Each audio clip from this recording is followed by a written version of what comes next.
Um, Satnam, hello. Today I'm here with Satkirin Kaur Khalsa. She's a dear friend of mine and a long-time co-worker and co-creator in this world of Kundalini Yoga and Naad and spreading the sound current to the world. So she's internationally known chanting artist and musician who continues to travel and play for people all over the world, including China and Asia and South America. She's a wife, mother, and a grandmother. And currently, she's running a chanting club called Chant and Chat, where you can come chant together with her, have a tea, and talk about your experience. It's just very nice and cozy group of people that meet once a month. And she's also leading transformative training programs in Naad Academy, teaching meditative chanting. She has been practicing yoga and chanting for over 50 years. Started ashrams throughout the US, including San Diego, LA, New York, New Mexico. And she's also raising 9 alpacas right now. So that should sum up your story. Thank But we will you. also find out more. Thanks for being here. And I'm looking forward to our discussion today about, your practice, about books, about what even holds you on the path for so long, right? What is that? Thank But you so much, Zita Harkuden. It's always a pleasure working with you. You are so dynamic and so capable. God bless you. yes, thank you, thank you. Mm. So, how did you started to practice? How did you came to this path in your life? I think by just a sheer blessing. All of us come into this world and we go through whatever the normal pathway is for a young person, whether it's high school, college, not college. But for me, it was going to college at the age of 16 and just kind of zipping right through and wondering, isn't there more? Isn't there more than academics and careers and like something deeply, there was a longing. It was a longing for some kind of spiritual identification. And that had to come through because those were the very formative years where it was called the time of turn on, tune in, drop out. Mm. And, so dropping out for me was defined as this spiritual longing that really was fulfilled. When I was in graduate school and studying psychology, it was like, wasn't as advanced as today or as backward as it still is today, but it did come down to that every human being has a spiritual consciousness, and the fulfillment of being a human can only come, or maybe, will come by identifying that we have a soul, and that soul needs expression, needs an avenue to exist because it's already there, and it's a part of our experience in Western life that we don't really deal with, or we didn't, and it's all about what's going on outside of ourselves. And you and I know perhaps that that's not a very fulfilling existence if you're always focused outside of yourself. So for me, it was having the good fortune, the blessing, the good luck of after graduate school, just going back home to Philadelphia, thinking, what is there? I've traveled to Israel, I've traveled to Turkey, I've worked on all these Peace Corps like projects, and I haven't found it yet. Mhm. until I walked into this kundalini yoga class right near my mom's house. And it was like, woo, this is special. Then you fast forward because when I guess what I've seen over my career of 53 years on this pathway is that you can be given a gift in your life, but what do you do with it? You know, so I've seen people come and go and talented people, excellent people, amazing people. But whatever it was, I would say that the gift that I was given was a very strong spiritual guide and a teacher. And then also being given the gift of being able to have the confidence that evolved over time of being guided into the sound current. And then meditation on this sound current that we use in Kundalini Yoga is a real bridge to fulfilling spiritual awareness and fulfilling a longing within my life. So I think the glue for me probably was somewhere along the line where I'm leading meditations in yoga class, singing, leading meditations in a Gurdwara, which is a spiritually identified Sikh pathway, but still based on a sound current that is transformative and that does give you that moment of realization of the existence of an individual soul and a infinite soul. Yeah. Yeah, I like that idea of that you found you know, you actually found Kundalini class right by your mom's house. Yeah. And it's really that's how these true gifts I feel like many times are hidden in plain sight. You know, they don't pretend to be anything special, but they come and change your life forever, you know, and show you that that's how simple it is, that that's how it can be everywhere. And that's why I also teach. It's like, you know, maybe someone's going to pick up on this frequency, currency, um, whatever. It's a currency or Yes, spiritual currency. Yeah. yeah, yeah, and start and maybe it will start growing. But yeah, and I liked how you said, you know, that you had a strong base in a strong teacher, and then it led you to the sound, right? Like that was your first kind of connection to start playing and developing. How do you see the sound, the importance of the sound in the practice? Um, I think, well, quite simply, Kundalini yoga is really based, it seems to be based within the physical body. Like when we think of yoga, we think of exercise, right? Um, and what Kundalini, the whole setup of the way that we were taught Kundalini yoga was that you have this physical portion, then you have the deep relax, and then you go into meditation after the deep relax. So you're having this automatic lifting. And gosh, there's just so many things going through my mind right now about the fulfillment of this. And I would say that whatever's basic to you, what was basic to me is that I always loved to sing. My mother and I used to walk around singing all the time. And this was very natural. But to be a performer, to be a leader, to be a teacher, this was not natural. Mm-hmm. And the teacher of Siri Singh Saab, who's also known as Yogi Bhajan, beyond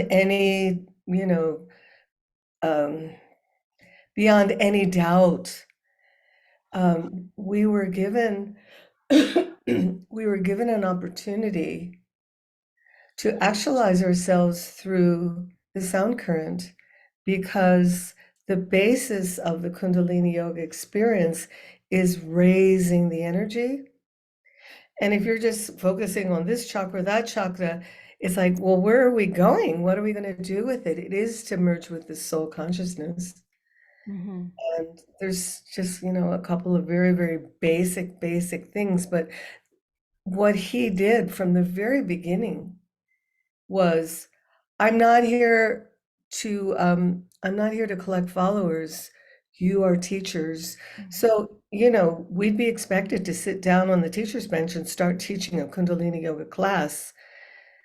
And that was just the system. Teacher training came along later, Yeah. not too much later, but teacher training did come along and it became a very complex, vast system.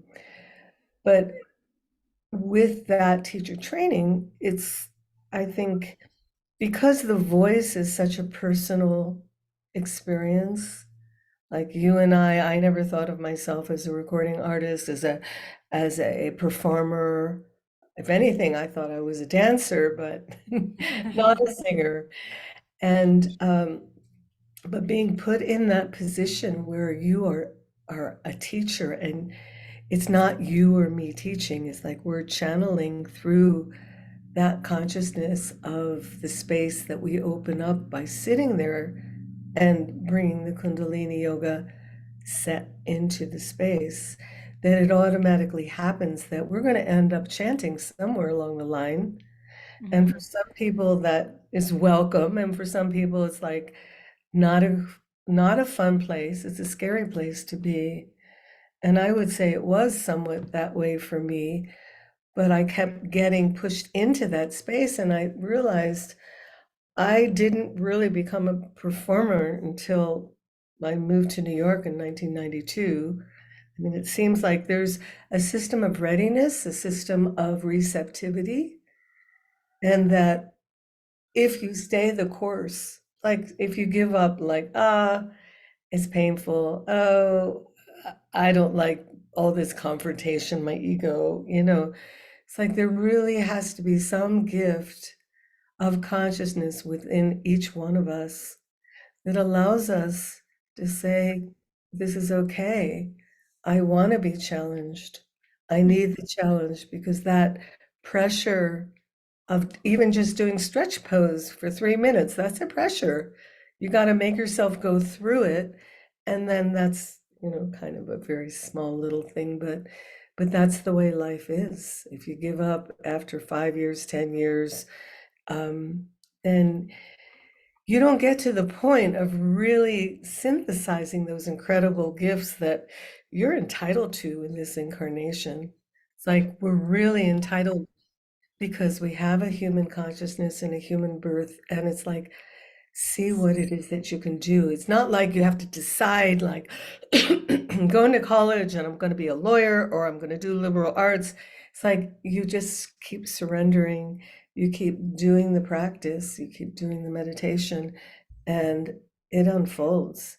And it can't even pinpoint it, because I would never say that I'd go live in New York, Mm-hmm. that I would be married more than once. I mean, all these were um, Yeah. just unexpected, and part of an evolution that you are given as a gift when you face the challenge and surrender to go through the Yeah. difficult. Yeah, that really reminds me of Tao Te Ching, which we are just reading, which is all about like, you have no idea, even if you know everything there is to know, that's only just the beginning of what is there to know. So you can never really predict your life or where you're going to be or control it in any way, because it's in someone else's control. Um, but I wanted to get back to the idea of and I noticed that a lot, even in myself, being part of Kundalini yoga community, is that you do get a chance to self-realize. And so many musicians who never thought they could be musicians They thought, oh, it's so hard, it's hard to break through because that's how it is perceived, right? All of a sudden are given a stage, given a instrument and audience, and here you go and play. And we are all connected through this sound current and this desire to kind of share it and share the higher consciousness with one another. And that becomes like the thing that moves you through, I guess, how you said that, it was this wanting to share of this meditative space was the reason that you Yeah. Well, it's, and if you look at these famous performers, like, I guess, what's that lady, Dolly Parton? mm, She is so talented, and I'm not putting her on a pedestal, but lately I've been seeing how much good work she does. mm, She must be, wealthy beyond dreams. And usually when I think of a of an icon, a popular singer, they're going to burn themselves out and they're going to burn up, you know. But when you go into the space of devotional singing, you have to understand that it's not you, it's not me. We're surrendering to a guided sound which takes us to an experience that transcends my limitations, your limitations. So if I were to think, oh, it's me up there leading, I probably would never go anywhere or do anything. But it's allowing this mm. understanding and this sharing of the of that power, that transformative power of the particular sound current that we're using in Kundalini Yoga. I can only vouch for that. I'm not going to say any other chanting is going to work for you. I'm just sharing what's working for myself. So, it's a process. And then there's so much joy involved, group singing. And when you get past that itchy place of like, oh, they're off tune and somebody over there is shouting too loud. You just get to a nice place. Takes a little time, but Yeah. No, it's true magic and also practice and practice of yeah, surrender. yeah, practice is a big one because if you don't practice, you don't feel good about what you're doing. Hmm. Yeah, yeah. Um, so yeah, and I think that's a very good advice for anyone, not just for musicians, but it's not really all about you, and it's not about about your ego, like you are doing the work. You are moved by maybe something bigger, by some energy that wants to be expressed. And in that way, everything becomes easier, less stressful. Well, And yeah, the teacher is the conduit.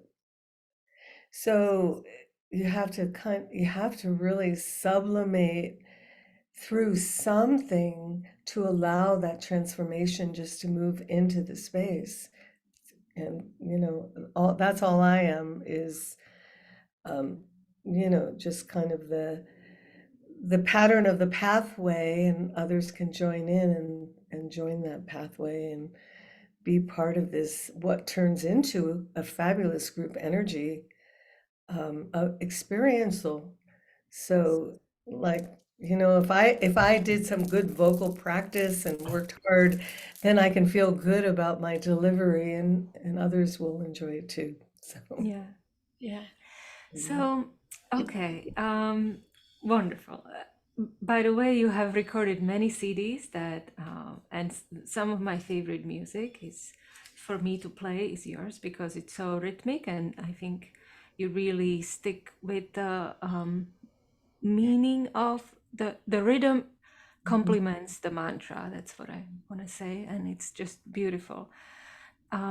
So how do you see your role as a musician in 2023? Imagine this date and beyond, right? Like do you have any plans or how do you plan to continue? That is a good question because I've been so focused on training, like training.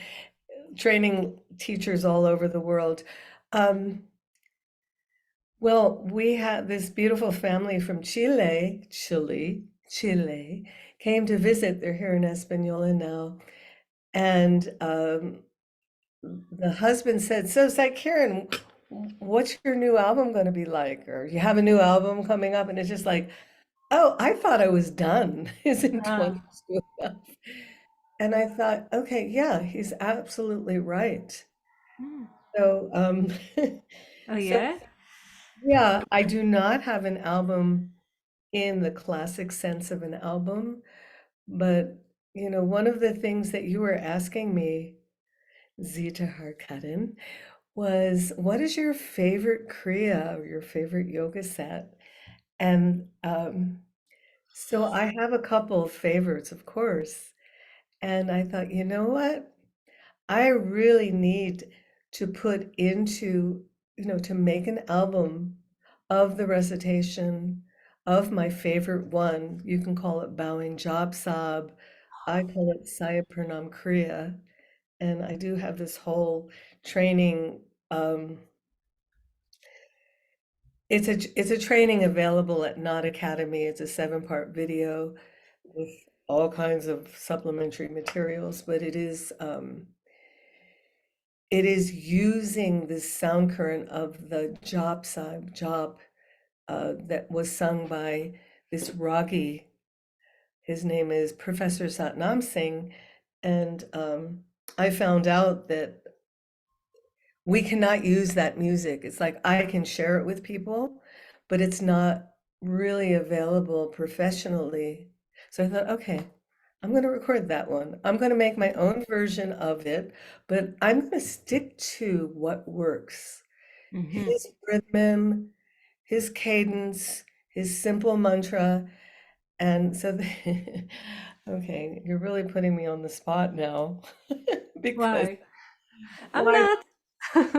Because now I feel like, okay, yes, we have to do this Oh, oh, yes, yes, yes. Well, yes.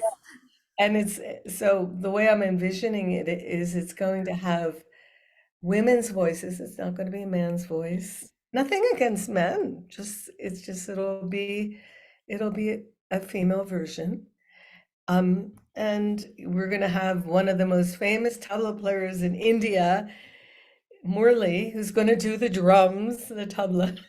So, so Okay. it's going to be really amazing because I'm going to start in New Mexico. I'm going to farm it out to Chud and Save in Chile and to Murli in India and Amritsar. And we'll use all this fantastic technology to make our own version, which, Wow.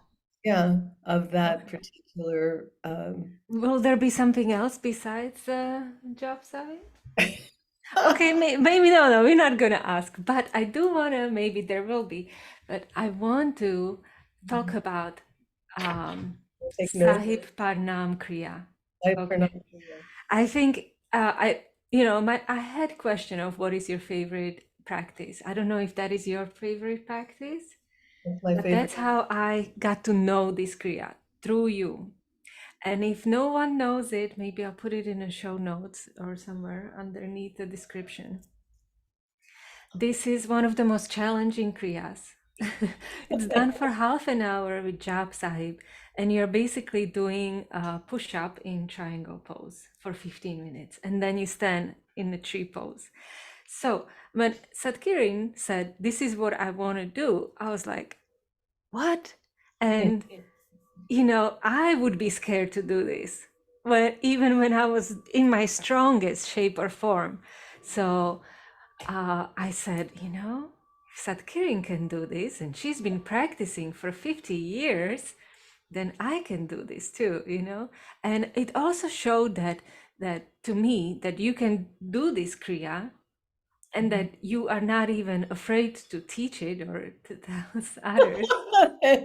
Yeah, get up there and just do it, right? Yeah, exactly. Just do it. Not be like, oh, what's gonna happen with my wrists and with my elbows and Yeah.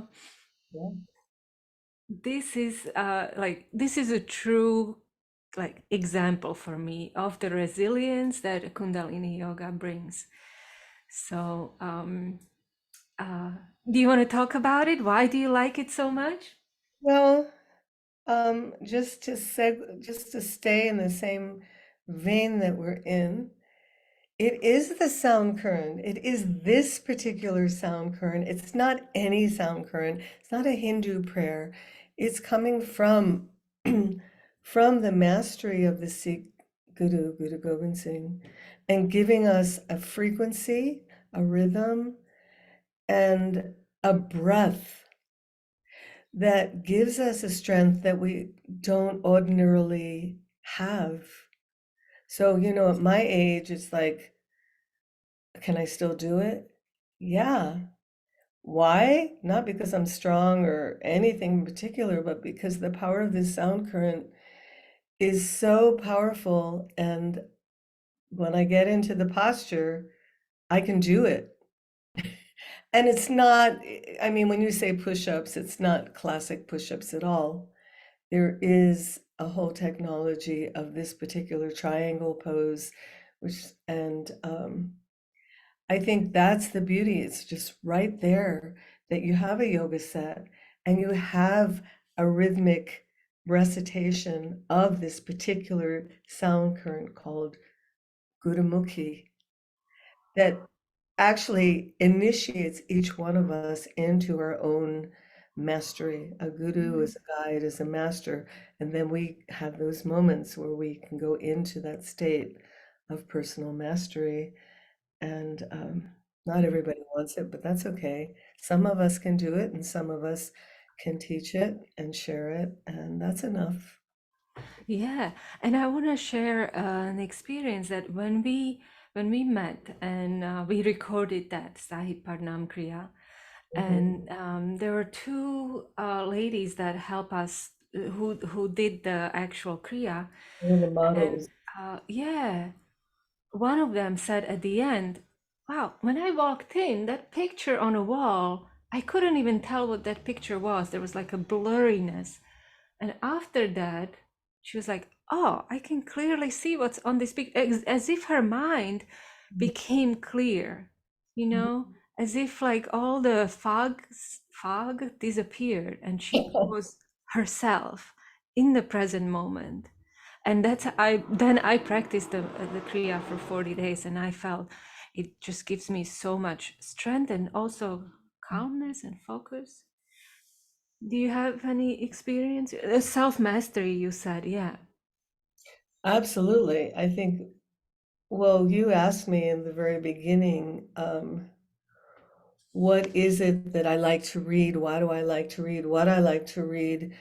And I think it's very, very apparent that it's just like, I'm always reading books about challenge in life, true life stories, fictional life stories, but it's almost as though the challenge is a gift, that anytime you have something difficult to do and you go through that difficulty and accept that challenge, then you do achieve a certain level of mastery and confidence as a result of that. You can give up along the way, but the Sai Pranam Kriya, for me, it's like I've had great challenges in my life. And why are they challenges? Who knows? Everybody has challenge in their life, and not everybody's gifted with loving, perfect parents and, plenty of financial aid and, whatever. It's like all of us have some area of our life which is really challenging. And the beauty of it is that if you know you're not alone, and gotta plug in the power, right? So Mhm. that's what it is. You're doing this yoga set and you're plugging into the power of the sound current. This particular sound current that we're using in Kundalini yoga is a Naad. It is a balance. It is a spiritual balance that resonates in the cellular structure of the human body, probably even of the alpacas, but but we have the consciousness to be able to choose what to do with it. Mhm. So that's Yeah. my pep talk about Yes, yes, yes. Um, do you have any other favorite kriya or mantra that you would like to mention? um okay, so Cypernam Kriya. I would say, okay, right now I'm doing Kirtan Kriya, and I'm doing it with specific intention to refine my memory and Hmm. the dying brain cells.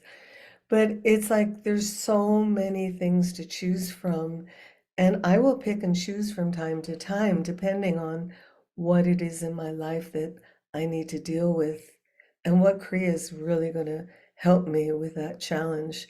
So it's pretty organic, you know, Hmm. it's like going on a diet. Like, am I going to cut dairy out of my diet? Yeah, I'm going to cut dairy out. And I'm going to do what? Oat milk or whatever. Yeah, yeah, yeah. Oh, Sudarshan, so I do a lot of things there's a few things I do all the time, and then there's things that I'll do periodically just because they serve the need of the time, whether it's health related or emotional related, family related, there's a Yeah. whole. Yeah, that's why Kundalini yoga is so great. And there are just so many practices to choose from, and they have their association like this is for health, this is for the brain, this is for the money, this is for heart. Uh, and you know what? And at the end of the day, I feel like and many people said it, of course. Um, it's not even about the results, it's about that state that you create within yourself that is the healing space. But many people also have those questions. It's like, how do I pick a practice? And this is why I actually started this podcast, because there was someone who asked me about, like, can we have people's experiences with these different kriyas so that we can know what to choose, you know, and how to choose it? Do you what do you think about this? Like, how do you choose the correct thing to practice? I think there's no right or wrong. I think whatever it is that you choose will be fine. And especially if you accept the fact that there's something in your environment that's going to speak to you. Something's going to come to you and say, oh, I don't know. My husband's running the Khalsa family farm. It's a nonprofit. It's very hard to make money from farming and selling vegetables. So he has everybody doing the HUD, HUD meditation. And, you can hear somebody's doing something, but I think it's a very natural process that something will speak to you or you'll hear something and it'll just flow into you and you'll decide, you'll choose. And there's no right or wrong. It's all experiential. So if you choose to do anything, just do it. Do Mm-hmm. it for 40 days and have the experience and know how that how that helped your life or served you. And Mm-hmm. keep your Yeah. eyes and ears open because Mm-hmm. also sharing your experience with people is another trajectory that you have. Like what Zita Harkuden and I mean, we talk a lot, and it's really interesting how, the overlap happens, and maybe everybody's doing the same meditation at the same time, not even knowing what Yeah. one is doing. But there's Yeah. definitely a consciousness. Yeah, and it's true. I feel like when we meditate, we really tune into some same frequency, and we are connected, and we are not even, we might think alike, but we don't even know about it because we live in a different state and Yeah. different cities. But then we meet, and it's like, yeah, this is exactly what I was thinking. Okay. So yes, you brought up the books because I did wanted to ask you about books. And you said that, yeah, you like to read books about challenge. Is that do you feel that way? That's something that is coming a lot in your Well, life? yeah, you asked me that question. It's like you said, well, what kind of books do you like to read? And I could say, oh, well, it's always changing. What's the most popular book? Basically, it seems that that's what I end up reading. It's like if there's not a challenge there, I lose interest. I don't know. Mm-hmm. And there's nothing wrong with it, whatever it is that No, motivates. it's called a plot, I think. Not a plot. That's cute. Um, but I did stack up some books on my desk in case we really want to get into titles.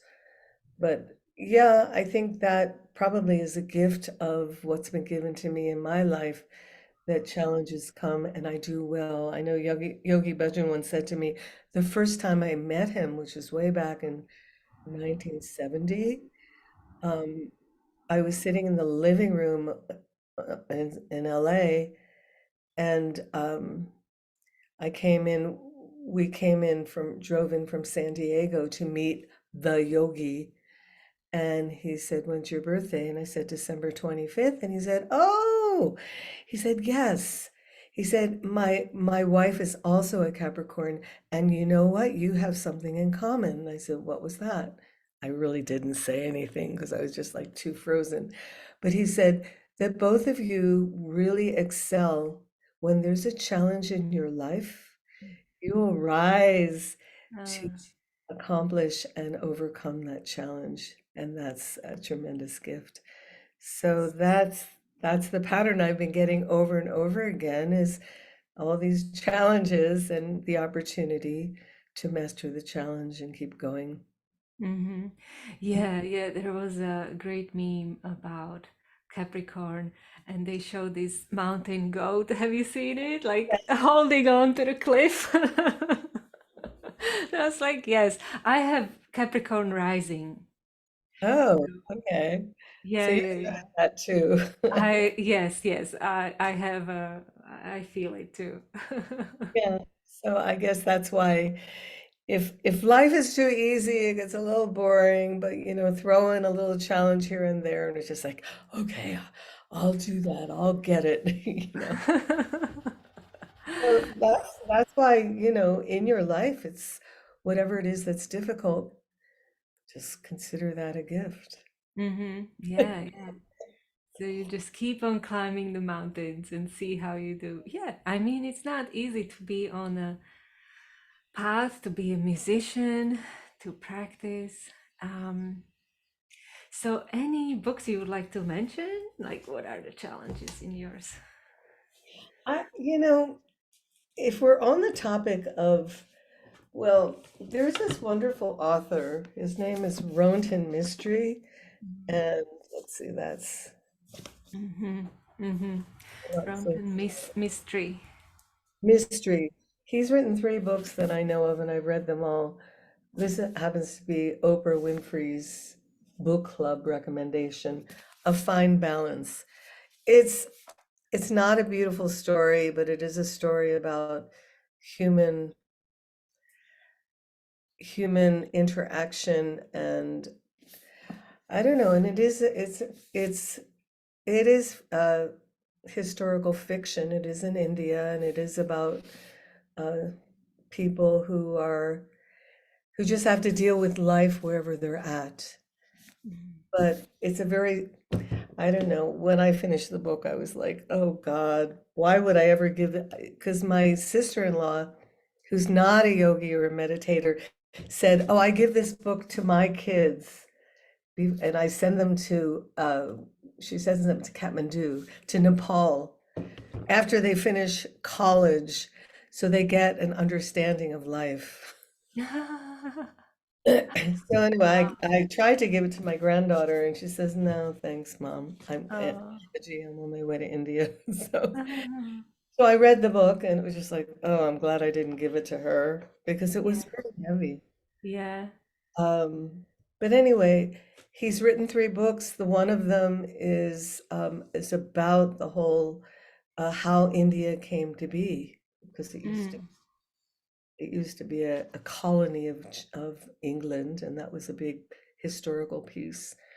Anyway, so Huh. So that's that's interesting. So is this one about how India came to be? When does it take place? this is well, no, this one is not about partition and how the British decided to move out of India. That was another one that was called Freedom at Midnight. Mm. Freedom at Midnight. That's very, very historical, and it gives you a lot of insight into the craziness that you have in India. Hmm. Craziness meaning the three religious, the prominent religions, and all the clashes that happen. Um, yeah.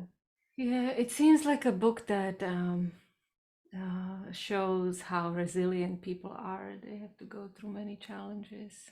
Yeah, well, yeah, I mean, the challenges in this particular book is like, well, I like a Hollywood ending. I really do. I want people to live happily ever Yeah, after. and he didn't have it. No, I didn't. And that's why it's just like, oh my Mm. God. But that to me demonstrates like, you know what? If we have something we have to do, you have to admire people who just who just keep up, and that's inspiring. Hmm. So Yeah. again, Anything else you have on that? yes, yes, yes. The next book. Okay. It's called Rajni. Oh, And okay. yeah, we can see it. He he started a call security. He was way back when we first started putting on turbans and express and visibly looking like Sikhs, and people wouldn't hire us. Then he started a security company, and it became the largest security company in the world. Hmm. Anyway, he's So an he author. wrote it? He wrote this book, but the Oh. book is about the experience of a young woman. And the reason for reading this book would be just to get a whiff of a really deeply spiritual consciousness. Hmm. It's all about this woman who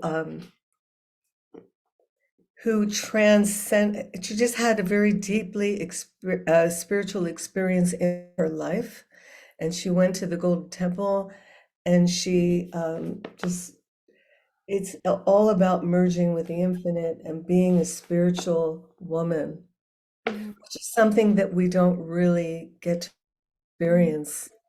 You know, Hmm. that level of devotion and Hmm. merging like the water in the nectar tank. And um, but Rajani originally was a woman in the court of Guru Ramdas who ended up being forced by her father to marry a leper because he was angry with her because she loved God and her father was at odds with that. So anyway, it's a deeply spiritual. This reading this book is like meditating, Hmm. just immersing yourself Yeah. into a level of Oh, devotion that wow. Okay. you don't really Um, experience and much. so is it a fiction or is it just like a I think it's biography? no, I think it's definitely fiction, and Hmm. it's fiction taken from um, Okay, inspired by maybe. Okay. inspired by the history of the Sikhs, of all these different wonderful authors that describe saintly human beings, but here we have a saintly woman. Hmm. Okay, so Saintly Woman. Oh, that's a nice one. Yeah. Yeah, yeah. That's And something that's a little bit missing in our. yeah, it's very far removed from any materialistic experiences. And Yeah. Okay, you have anything else there? You were like looking, just keep on your book, showing us. you'll have to dig on Amazon or somewhere. This is called The Music of Life. Ooh, okay. And this book is written by Hazrat Inayat Khan. Hazrat. Yeah, this is a Muslim master. He said music should be healing, music should uplift the soul, music should inspire. There is no way of getting, there's no better way of getting closer to God, of rising to the spirit, of attaining spiritual perfection than music. And Mm, if it's only rightly understood. So, mm, mm. Oh, but that's this beautiful. is not a book, it's not a book where you just read from the beginning to the end, not for me anyway. I just open it up and read. Mm-hmm. Yeah, and sometimes I'll look for a chapter to give me some inspiration, like the law of rhythm, Mm-hmm. sound and light, two aspects of movement united by harmony. Mm, Okay, so it's practical as well as spiritual. So he talks about rhythm and tone and how to make tone and mm. um, Yeah, yeah, yeah, yeah. breath, power You of the know, word. it's funny because I am not like very talented musically That or you belong. even with singing, but I started to understand that when I practice with music and I chant more than normally, uh, my life flows better. That like I start to understand the rhythm of life because if even life has a rhythm, and we can be off that rhythm of life too. So, or even like not send the wrong message, right? Wrong intonation of the voice can completely send the wrong message to someone else who is very sensitive to that, right? So that's why I started practicing, and that's why sometimes I do the Aquarian sadhana, so that I have that because it's so musical. So, what do you think about that? I think you're spot on, totally, because everything in the universe has to have a complementary rhythm. Otherwise, things are going to fall apart. And falling apart to me, if you think about, well, what is cancer of the body? Cancer of the body is when the cells of the body, maybe in one part of your body, um, aren't resonating and rhythmically in harmony with the rest of the cells. They're doing their own thing. Mhm, And you know, mhm, that's not healthy because they're mhm, fighting with the rest of the body. Um, so yeah, that rhythm is pretty basic, and it's interesting that you've had that experience and you can pinpoint it because it makes such a tremendous difference. And mhm. yeah, absolutely. Very Yeah. intelligent. And some people are just so talented in that way. They really can they can pick up the tone of the conversation and just jive. I'm sure they have other challenges because everybody has some. But Yeah. that's Well, the thing about talent is that it's a very subjective topic. You can really blow yourself out of the water and say, I don't have any talent. It's like, don't go there. yeah, no. No, because like I remember in the very, very beginning in 1970s, there was this person who had this fantastic voice, Singh. All these people had maybe great writing skills and this and that, but they came, they did a little something, and then they moved on, and they didn't go anywhere with that talent. Mhm. So, if you're the youngest child, were you the youngest child in your family when you were growing up? Yeah, You had older brothers and I have sisters? older brother one. Okay. So one of the benefits of being a youngest, that's what I had, was two older brothers, was you watch and see, how they deal with the world and you think, I'm not going to do that. You learn from them these little, whatever their idiosyncrasies was. But what I'm coming to is that you don't even know what your talent is because you have to actually decide how you deal with what you have and what you've been given, and then taking ownership of something that you feel good about doing. Um, Leading a group singing, to me, it's I get tremendous energy from it. I get tremendous fulfillment from, excuse me, teaching a class of, sitting together and discussing a Shabad and meditating together. It's so energizing. Mm-hmm. And, if you stop to think, well, I don't have any talent and I can't sing, it's like, forget it. Yeah. And you don't go anywhere with it but that one moment, right? But if you keep doing it, that's what being a teacher means. It's sharing some good something that you have. Yeah. And then it grows. It just grows. So, the most unlikely.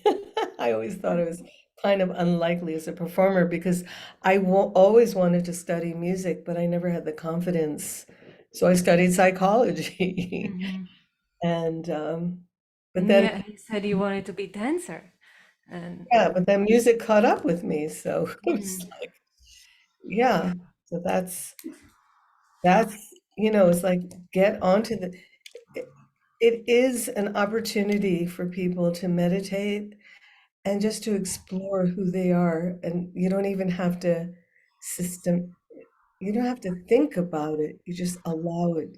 Keep allowing the meditation to carry you. Keep sharing it. Mm-hmm. Keep keep a journal Yeah. and don't stop. Don't stop. Stop. Yeah. Yeah. Um, it's like what you said at the beginning. It's like just remove the ego from there. Because thinking about talent is ego, and we are all talented, definitely. There are some talents that are highly um, praised, but there are talents that no one even named before. And you have it, and I have it, and it's just our job of letting it go and letting the God work through, I guess. Yeah, it's like you're hiking on a pathway and you don't know exactly what maybe you're taking a hike from the ski basin down into the valley and or maybe you're in the Grand Canyon. You don't know what you're going to come up with, but you just find wonderful things along the way and difficult things along the way, and it's Yeah, a journey of yeah. life. Since we are on this topic of keeping up, right? Um, so past couple of years have been pretty hard, um, whether it's globally or in our community, and many people, for many different reasons, are losing their hope and losing their, uh, their hearts almost, and spirituality and connection with spirituality. Do you have any advice, or how do you see, us getting through this little hump? Okay, that's a really good question, and it's a hard question. Being a mother, being a grandmother, I'm watching the stages of life that these people go through, and I would say definitively that that you have an opportunity in this life just to keep going and not to allow, I don't know, I had something else in mind, but it's kind of gone whoop. Uh, Mhm.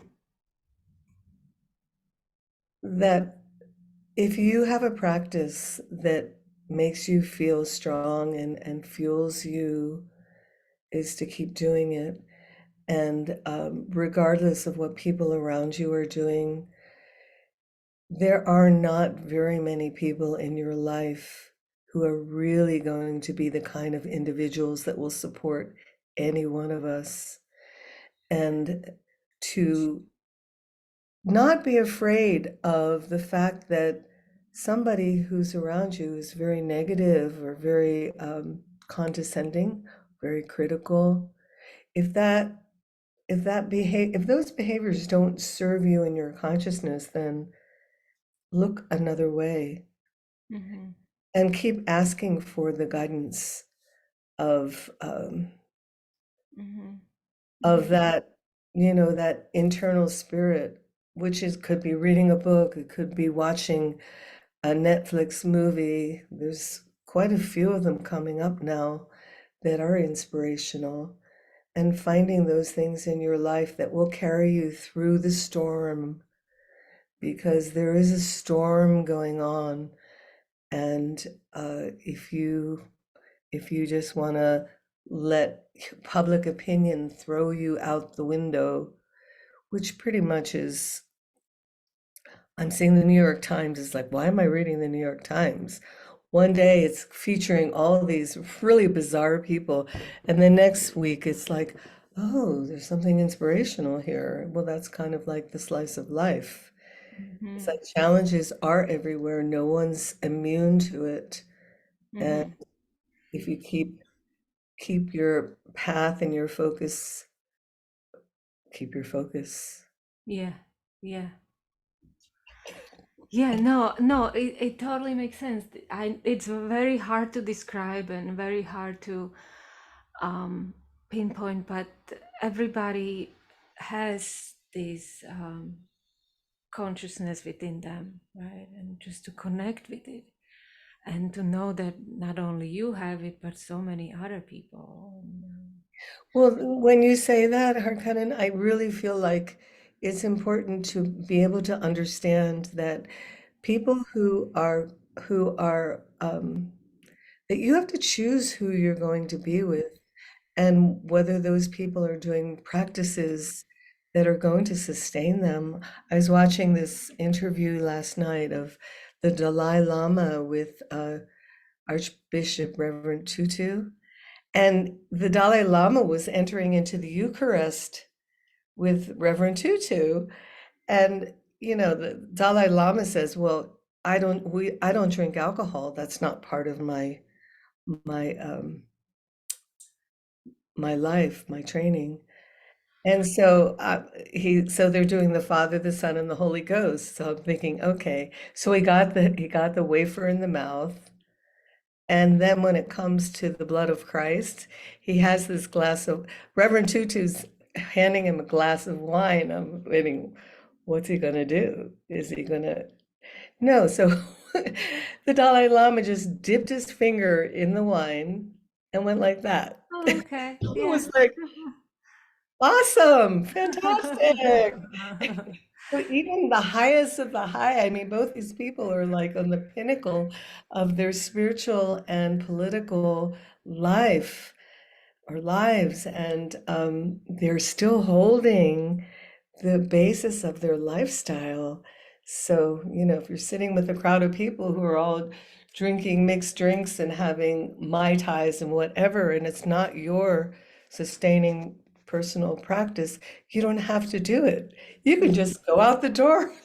I'm, s- I'm being a little silly here, but yeah, I mean, maybe these aren't your people. Yeah, exactly. And the best thing today is that there are just so many wonderful communities fitting exactly to what you would like. Maybe there is just a little bit of a like a exert. You have to just do a little bit of work to find them, but there are, and they probably like exactly what you like if you just try to find them. So. Yeah, And you would be surprised. You'll get there and it's like, wow, yeah, I'm we've really been here surprised. all along. Yeah. I'm really surprised who walks in the door in our ashram here in Espanola, this little town. But there's this one lady, it's like she's Persian. She's probably in her 40s, and she's coming to Gurdwara. She's like, one of our younger people says, "Oh, Sat Kirin, your biggest fan is here." And so in Sunday Gurdwara, it's like she sits and listens and loves the kirtan. And why am I telling you this? Because she Oh, found your community somehow. okay. She came over for lunch the other day, and I said, "How did you ever get in the door?" Because she's not a Kundalini yogi. She's not, she doesn't have the like the standard entry. She said, I said, "Did you have anything with such Prakash? He has a jujitsu training center in Santa Fe." And he'll come occasionally, he'll come with a whole group of students of every age, any color, any nationality, but he brings them and they sit there and they enjoy themselves. So she said, "Yeah, it was him. I went to the jujitsu center." It's like, who would have put two and two together to come to Gurdwara? But there she was, and now she's coming regularly because Wow. getting the food of her soul. Mm-hmm. Mm-hmm. Yeah, yeah. Oh, that's a beautiful story. Yes, exactly. Like we are so connected. Anybody who cares in any way about human body, human spirit, we are just on the same plane, whether you are teaching jiu-jitsu or you are Catholic priest or you are Kundalini yogi or, whatever. You're a musician.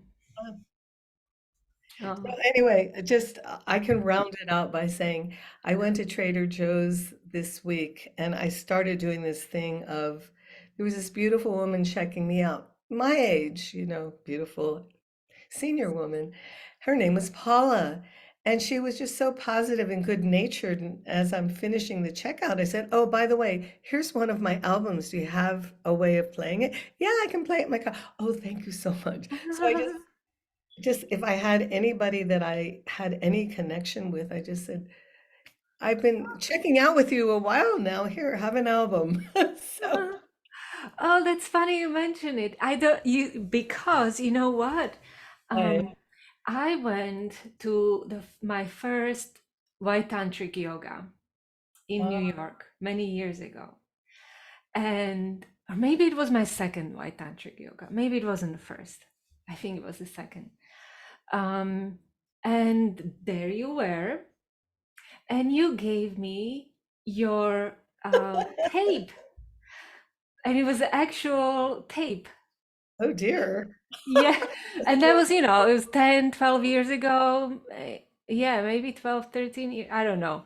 But it was an actual cassette tape with Japji. And you're like, I want you to have it, you know? And I had no, and I was like, okay, I'll take it. um, I had no way of playing it, but I really treasured it because I felt like you didn't know who I was. I never even told you this story. And there you were giving me this, and I really felt like this was like a gift from God, or gift from Sat Kirin.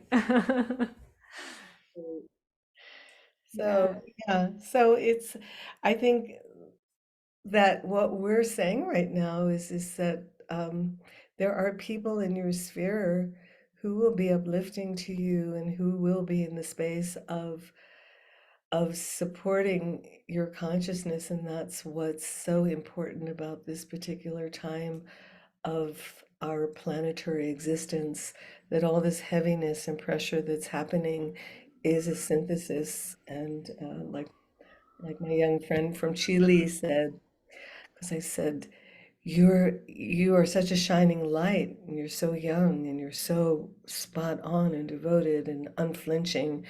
She said, "Yeah, well," sorry, I'll leave out one part. She says, "Yes, the people who are coming now are really deeply meditatively connected, very high caliber." There you Mm. go. Could be you. Mm. Yeah. Is you. It is I don't you, know. definitely. Um, like they're coming, you mean to Kundalini yoga? That they're coming into our sphere, whether it's Kundalini Yoga, Sikh Dharma, um, you know, my base Yeah. has been Kundalini Yoga and Sikh Dharma and the teachings of Yogi Bhajan. So, I mean, they're beautiful people who don't even practice Kundalini Yoga and don't practice um, Sikhi, but they resonate within this sphere of consciousness and gratitude and just recognizing the soul and the beauty of our creation.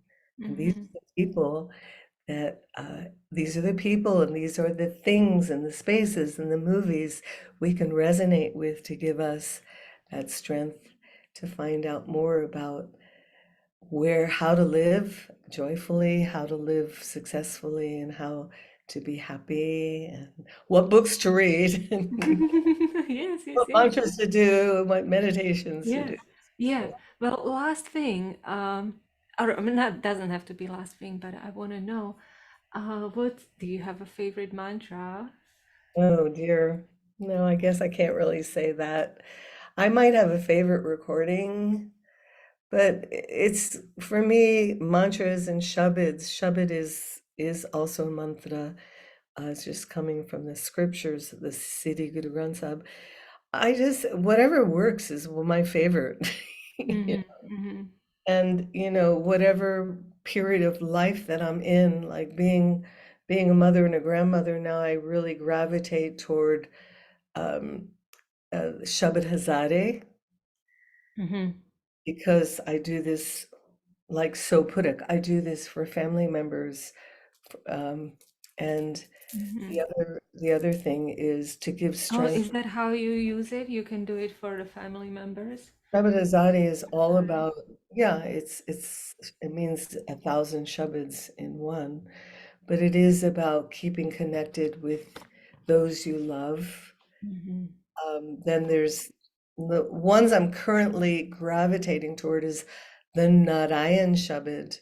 The Narayan Shabad is about the merging with the cellular structure of water and reformulating and rebuilding.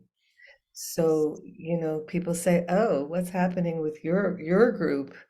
Are you still happening? What happened to 3H? What happened? What happened?" So, Narayan Shabad, rebuilding, rebuilding.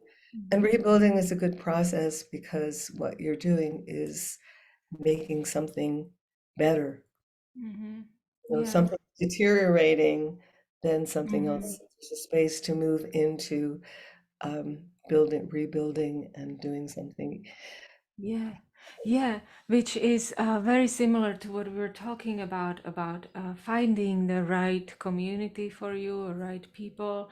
Like I feel like pandemic allowed us to let go of the old and find new. Um, and also, actually, there was someone at the beginning of pandemic when we were all at home Mhm. said this myth. I think it was an Irish myth about there's a woman who keeps knitting, right? And she's knitting this really long scarf and creating it. And then a dog comes and he just pulls the string and unwinds everything. And it's like, what do you do, right? Oh, well, she's like, well, I'm just gonna start again, right? And even yesterday, my daughter was making, she's in this bracelet period making phase. So she Uh-huh. was making bracelet and she was so happy making it, listening to music and putting the things there and stuff. And then when she went to tie it, it all fell to pieces. And I was like, oh. So it reminded me of that story of woman and also of all these mandala makers too, who make the mandala and they work so Yes, yes, meticulously yes. and Yeah. then they just let it go. Yeah, they step and jump on it. Yeah, the Tibetans do that. Yeah. Yeah. And that is a practice or an experience of non-attachment, Mm, that you actually do something fantastically beautiful or fantastically difficult, and then it's gone. Okay. yeah, yeah, yeah, right. It's a special way to look at things, definitely. Absolutely. Absolutely. And that's something that those of us in the West who were raised with such heavy materialism, it's just like, there's another level of existence besides that one. So, Mhm. Mm-hmm. Let's Yeah. explore it. Yeah. Anything you would like to share at the end? I think we've done a pretty good job. How about you? Yeah, I think so. I think we ended on a very beautiful note. Um, and for those that are searching or looking, just keep on and you'll find everybody who searches, right? Well, yeah. Um, just a little segue into searching. It's an internal process. When you're ready, when you allow, then things come to you. And I think that's probably one of the biggest lessons in the West, that it's not about accumulating money or making your home more beautiful to attract people into it, but just work on yourself. Make yourself more beautiful for your own personal satisfaction, and follow that pathway of allowing that internal self to manifest in such a way that you can feel just fine, that you don't need anything more from outside, and it all can come to you. Just believe it. And Mm. read a couple of books. Oh, I forgot about Shakti Parwha's book. Okay, this is, Oh, okay, okay. this is really cool.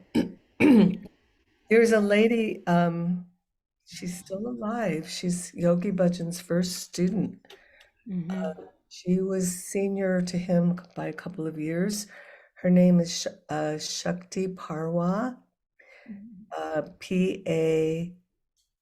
Parwha. Her first book that she wrote, she's a very literary person, is The Flow of Eternal Power. Mm. Let's see. The Flow of Eternal Power. It could be Kundalini Yoga, The Flow of Eternal Power. So she wrote a very simple how-to book. Mm-hmm. You don't have to go through level one, you don't have to go through level two. You can just pick this book up, and it's a simple guide to the yoga of awareness. It's a simple guide to Kundalini Yoga, the yoga of awareness, as taught by Yogi Bhajan. And Shakti Parwha put it down, beautiful, simple, easy reading, and you can get it pretty cheap on Amazon. I looked it up. So, Mm-hmm. but it's great reading. It really is. And if you're searching, you can even start reading the book. If somebody you know is searching, just give them a book, give them that book. And it's very comprehensive and wonderful. So there you Mm-hmm. go. That's Yeah. Oh, thank you. Thank you so much for bag of the sharing all day. these wonderful books and the kriyas and meditations and conversations and wisdom. Thank you. So yeah, Satkirin can be found on satkirin.com and Naad Academy. It's naad-academy.com. So Naad has two A's, Naat. Yes, yes. I'll put the link also. Okay, great. Thank you so much, Harkaran, Zita Harkaran.